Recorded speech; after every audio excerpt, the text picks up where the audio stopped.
প্রিয় সকল দিদিকে আমার প্রণাম এবং ভালোবাসা, আর ছোটদেরকে ভালোবাসা জানিয়ে আর আমার শ্রদ্ধ স্যার রতন মালিক মহাশয়কে আমার প্রণাম। আজ একটি বসন্তের কবিতা পাঠ করে শোনাব, স্বরচিত। কবিতার নাম বসন্তে বৃষ্টি ভেজা দিন, লেখক পাঠে গোপাল দাস।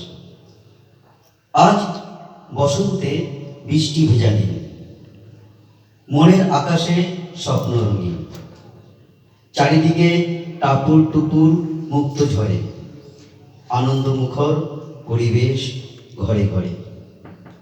ফুল ফোটে জবা, বেল, পলাশ, শিমুল, আমের ডামে ডালে ডালে সবুজ মুকুল।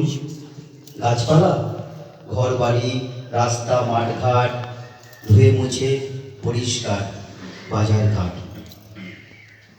দূর বহুদূর ওই মাঠের পাড়ে ঘন সবুজ, ঘরে থাকতে চায় না মন, বোকা মন বড়ই অবুঝ। আজ বসন্তে হৃদয় ডানা মেলে উড়ে যেতে চায়, স্বপ্নের ঝোলা নিয়ে প্রেমের জগতে সফলতায়।